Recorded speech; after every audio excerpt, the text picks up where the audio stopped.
The Horror of Frankenstein is one messed up movie.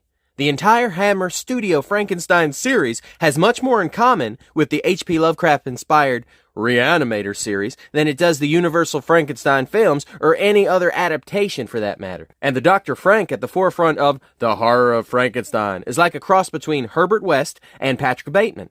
If the Dr. Frankensteins before him had any semblance of the soul, it was most definitely gone by this point. Peter Cushing had played the role in 6 of the 7 Hammer Frankenstein films.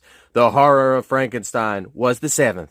And there are some people who don't even consider it a part of the previous 6, not in terms of continuity, as the continuity has always been hazy in that series, but because the film is considered a parody in many respects. Although I wouldn't call it a parody myself, I would certainly call it a dark comedy. I mean, it's not exactly an in-your-face laugh fest the entire time. Instead, it's a kind of comedy where you have to look a little harder for the jokes. It's the performance of Ralph Bates as Frankenstein that lands a lot of the humor home.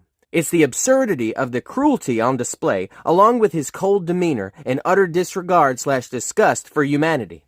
It may sound strange, but it can be quite hilarious at times. You know, in that Christian Bale kind of way. The rest of the cast is pitch perfect Hammer goodness. Every member of the cast plays their part straight. Absolutely no winking at the camera whatsoever, and the movie is better off for it. The title, Horror of Frankenstein, was no doubt an homage to the very first Hammer Dracula film, Horror of Dracula. Although if you were in the UK, the movie would just call Dracula. This was also most likely an attempt to reconjure that film's massive success. It unfortunately did not succeed at this endeavor. Most critics did not respond well to films with a dark sense of humor. The film was released at a time when Hammer Studios was in its decline. They were hoping that The Horror of Frankenstein would be the rejuvenating boost that Hammer needed.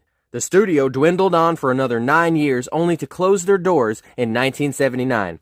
They held on as long as they could, but inevitably, it was the 1970s that killed them. They were no longer the flavor of the month. Films like Texas Chainsaw Massacre and Halloween were to take up this mantle. A new voice and generation of horror fans and creators were on the rise, and the monster films of old could no longer compete.